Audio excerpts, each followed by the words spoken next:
Est-ce que vous savez quel animal encore en vie est le plus grand sur Terre actuellement? Alors c'est pas un secret, il faut pas chercher sur Terre justement, mais bien dans nos océans. Il s'agit tout simplement de la baleine bleue, mais ça je pense qu'un bon paquet d'entre vous le savez déjà. Elle peut dépasser 30 mètres et peser jusqu'à 170 tonnes. La baleine bleue est tout simplement le plus grand animal vivant sur notre planète et a priori également le plus grand animal ayant jamais vécu sur Terre. Commencez pas à dire ouais mais les dinosaures non. Non.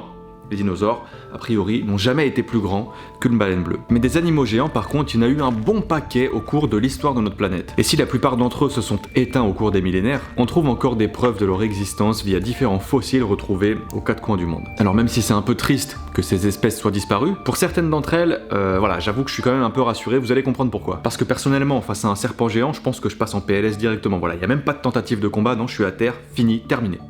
Enfin bref, respirez un bon coup, on va remonter le temps ensemble afin de découvrir ces géants du passé. Des créatures parfois colossales et totalement incroyables, qui ont parcouru notre planète bien longtemps avant nous. Alors je sais que quand on parle de géants du passé, on a directement tendance à penser aux dinosaures ou mégalodons, mais bon, voilà, ce serait trop facile et puis on en a déjà parlé ensemble plusieurs fois. Moi je veux plutôt vous faire découvrir des géants un petit peu moins connus, mais tout aussi fascinants. Et je vais d'ailleurs commencer tout de suite par vous parler d'un de nos très lointains cousins, le Gigantopithèque. Tu le connais lui? Apparu il y a environ 2 millions d'années en Asie, le Gigantopithèque s'est éteint il y a 100 000 ans. Sachant que les plus anciens fossiles d'Homo sapiens retrouvés datent de 300 000 ans avant notre ère. Il est tout à fait probable que nos ancêtres l'aient croisé à un moment ou un autre. Mais alors, ils ont vraiment dû bader la première fois qu'ils sont tombés sur lui. Tout simplement parce que le Gigantopithèque est le plus grand hominidé connu qui ait jamais existé. Du haut de ses 3 mètres et de son poids compris entre 200 et 300 kg, ce lointain cousin de l'orang-outan vivait principalement dans le sud de la Chine actuelle. Comparé à un humain qui fait en moyenne 1m70, c'est la moyenne, il est juste là, il est mignon. Déjà le Gigantopithèque, comparé à l'humain, il est comme ça fait flipper. Si on n'en a jamais trouvé de squelette entier, l'espèce Gigantopithecus blacki fut identifiée grâce à des restes de mâchoires, ainsi que des dents. Alors les tout premiers spécimens, ils ont été identifiés en 1935, par le paléontologue allemand Gustav von Königswald.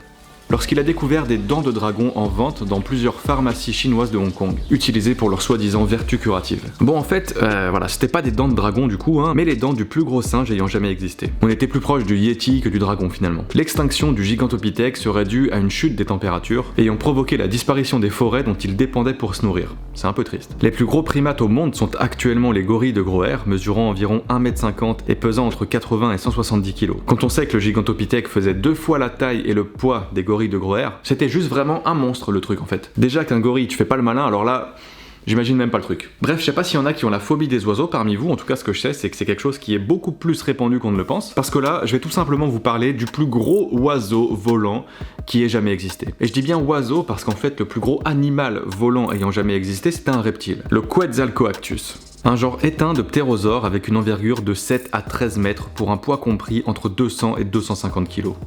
13 mètres d'envergure le truc. C'est évidemment gigantesque. Vraiment ce tableau là il va bien aider à se représenter. T'imagines le truc? Et vu la taille de son bec d'environ 2,50 m, il pouvait clairement t'empaler sans problème le truc. Mais bon là c'était un reptile du coup. Non, moi je vais vous parler du Pelagornis sandersi. Une espèce éteinte du genre Pelagornis ayant existé entre 28 et 3 millions d'années avant notre ère. C'est tout simplement le plus grand oiseau volant découvert avec une envergure pouvant aller jusqu'à 7,50 m pour un poids compris entre 22 et 40 kg. Ça, c'est pour le plus grand oiseau volant ayant jamais existé. On est là, nous, hein. Petit détail super sympa, son bec était muni de petites dents pointues. Ça lui donne quand même un petit air sympathique, hein, non? Bon, on sait pas vraiment bien pourquoi ils ont disparu, mais c'est possiblement également lié au refroidissement du climat pendant le Pliocène, ayant provoqué la raréfaction de leur proie. C'est triste aussi. Du coup, ça c'était le plus grand oiseau volant. Mais il y a un autre oiseau encore plus imposant que ça, en fait. Tellement imposant que lui, il volait pas, en fait. Il restait au sol.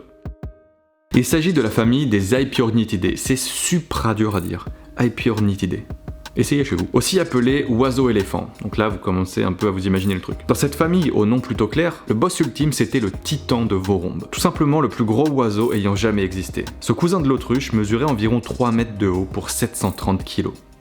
Le cousin de l'autruche, il est comme ça. Vraiment une belle bête. Déjà que les autruches c'est pas ultra rassurant comme truc, perso ça me fait giga flipper une autruche, j'aime pas ça. J'imagine même pas l'angoisse que ça doit être quand ce gigantesque truc te court après. Terminé pour moi. Bon en réalité c'est plutôt l'inverse en fait qui s'est passé réellement, puisque l'extinction de ce géant préhistorique serait due à l'activité humaine en fait. Et ça plus de 1000 ans avant notre ère. Il est probable que nos ancêtres en fait n'aient pas considéré le titan de Vorombe comme une menace, mais plutôt comme un bon gros truc à manger, tu vois. Bon du coup cette fois-ci c'était pas la faute du climat, mais plutôt de la nôtre en fait. Une petite pensée pour le titan de Vorombe. Désolé. Ok, une autre bestiole qui aurait pu totalement à l'inverse du titan de Vorombe nous considérer comme son repas, c'est le très impressionnant Titanoboa. Celui-là, il me termine. je veux pas le voir. Le Titanoboa cerejonensis, une espèce de serpent ayant vécu à l'époque du Paléocène, il y a entre 61 et 58 millions d'années, est tout simplement le plus gros serpent ayant jamais existé. Il évoluait dans les forêts humides, ce monstre faisait 80 cm de large pour 14 mètres de long. T'imagines le bordel du truc, un serpent de 14 mètres de long. Et surtout 80 cm de large, il pesait plus d'une tonne le truc. Soit tout simplement le double du plus gros serpent actuel, l'anaconda, qui est déjà tout simplement effrayant. Comparativement à l'humain, voici la taille du Titanoboa. C'est gros. 14 mètres, je le rappelle. Vraiment, si je tombe dessus lors d'une balade en forêt, mon cœur s'arrête sur le coup, y a même pas de débat. Je tombe par terre, il a plus qu'à me gober, le truc c'est terminé. Le Titanoboa a en fait été découvert il y a pas si longtemps que ça. Les tout premiers fossiles ont été trouvés en 2009 en Amérique du Sud. Depuis, les restes de 29 Titanoboa ont été découverts dans des mines de charbon en Colombie, permettant également de connaître leur régime alimentaire. Alors ces gigantesques monstres, ils vivaient au calme dans les rivières, donc tu te balades dans la rivière, paf, tu piques une tête, tu vas te baquer, boum, Titanoboa. Horrible. Il se nourrissait en fait principalement de tortues d'eau douce géantes, ainsi que de crocodiles. Au calme, le bordel, il mangeait des crocodiles en fait. Là encore, sa disparition serait due à un refroidissement du climat, étant donné que sa taille imposait une température assez élevée pour assurer sa survie, soit entre 30 et 34 degrés Celsius. Ce qui est fou, c'est de se dire qu'il y a une quinzaine d'années encore, on ignorait totalement l'existence de ce colosse, tu vois, on savait pas qu'il avait pu être là le truc. Donc il est en fait encore tout à fait probable que le sol de notre planète nous réserve un paquet de mystères. On va peut-être découvrir des trucs encore plus gigantesques, tu vois, ce serait fou. Tiens, je parlais de crocodile à l'instant. Mais s'il y a bien un crocodile qui n'aurait pas du tout pu servir de repas au Titanoboa, c'est le Sarcosuchus imperator. Rien que de le dire, j'ai la chair de poule. Derrière ce nom ultra stylé se cache l'empereur des crocodiles, aussi surnommé le dévoreur de dinosaures. Ça fait peur. Je sais pas si on peut faire plus badass comme fiche de présentation, le truc mange des dinosaures. Physiquement, l'impérator ressemblait à un crocodile relativement classique, sauf qu'en fait, il mesurait jusqu'à 12 mètres de long pour plus de 4 tonnes. 12 mètres. C'est balèze pour un crocodile. Avec une mâchoire comprenant des dents de 15 cm de long. En gros, il était 2 à 3 fois plus grand que le plus grand des crocodiles actuels. Le crocodile marin donc. Le Sarcosuchus imperator vivait dans les cours d'eau en Afrique et se nourrissait de gros poissons et tendait des embuscades aux dinosaures venant boire. Il a vécu entre moins 133 et moins 112 millions d'années avant notre ère, et si les causes de son extinction sont pas vraiment claires, elles sont probablement liées à une rarification de ses proies. Là encore liées à d'éventuels changements climatiques. Alors ok, on a parlé des plus gros oiseaux, du plus grand primate, du plus grand serpent, du plus grand crocodile, mais est-ce que vous êtes déjà demandé quel a été le plus grand insecte ayant jamais existé? Je sais que les insectes, ça trigger énormément de monde. Celui-là, vraiment, je pense qu'il vous termine tous. Ceux qui ont un peu peur des insectes, c'est terminé pour vous là. Ah non, mais je suis désolé, mais je peux plus rien faire. Regardez-moi la taille de ce bordel. Ce que vous êtes en train d'observer là, c'est la Meganeuropsis permania, une cousine géante de la libellule. On se dit, waouh, cousine de la libellule, c'est mignon, une libellule, ça fait quoi, 8-10 cm? Celle-ci faisait 47 cm de long pour une envergure de 75 cm. C'est très gros pour un insecte. Tac, il est ici, l'insecte. Là voilà la libellule. Bon, elle peut nous arriver aux genoux quand même, c'est assez flippant. Hein. Clairement, si ce truc rentrait par ton Velux la nuit, bon déjà tu l'entendrais comme un hélicoptère le bordel, mais c'est pas avec un vieux magazine ou avec ta claquette que tu l'écraserais. Non, laisse tomber. Un fusil à pompe. Ouais, peut-être un fusil à pompe, ouais, peut-être. Mais bon, l'espèce s'est éteinte il y a 250 millions d'années environ, bien avant les dinosaures carrément. Donc aucun de nos ancêtres n'a eu à les côtoyer. Leur taille démesurée était rendue possible grâce à une présence bien plus importante d'oxygène dans l'atmosphère à l'époque du Carbonifère, de moins 358 à moins 298 millions d'années avant notre ère.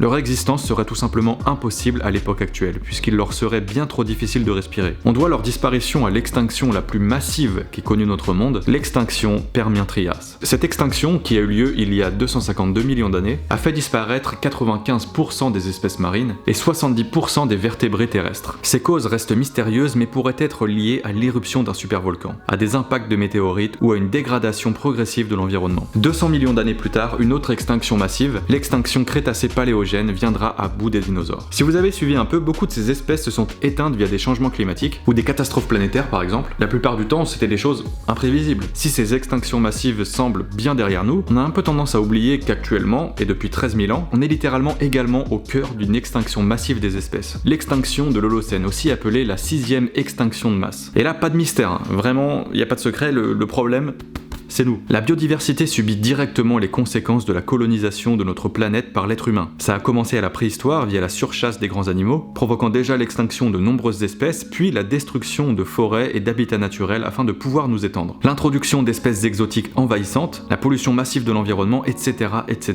On estime que 75% des espèces sont vouées à disparaître au cours des prochains siècles. C'est terrifiant. Et ça à cause des activités humaines ou du changement climatique. C'est chaud, vraiment c'est chaud. Alors je sais pas si vous avez suivi un petit peu l'actualité, mais c'est encore pire quand on voit le nouveau rapport du GIEC qui vient de tomber. Il devient plus que vital de décarboner nos sociétés le plus rapidement possible en fait. Parce qu'en fait on a déjà quasiment atteint un point de non-retour. Mais voilà, si on fait rien, ce sera en fait 10 fois pire. Bref, il nous appartient à tous en fait d'être un petit peu plus responsables si on veut pas un jour, nous aussi, rejoindre cette longue liste d'espèces disparues. Parce que là, c'est pas juste la planète qu'on tue en fait, mais c'est aussi notre propre espèce. Voilà, merci à tous d'avoir suivi cette vidéo, j'espère qu'elle vous aura plu, j'espère que vous avez appris des trucs. Quel est l'animal de cette vidéo qui vous aurait fait le plus flipper, hein? Je sais pas, vous marchez comme ça, paf, vous rencontrez un des animaux de cette vidéo, c'est lequel qui vous aurait fait le plus flipper? Personnellement, Titanoboa, sûr et certain. N'hésitez pas à mettre un petit pouce en l'air, à la partager comme d'habitude, et surtout à vous abonner pour ne jamais rien louper de ce qui se passe sur la chaîne. Moi je vous dis à très bientôt comme d'habitude, car la science n'attend pas, vous le savez ça. Ciao!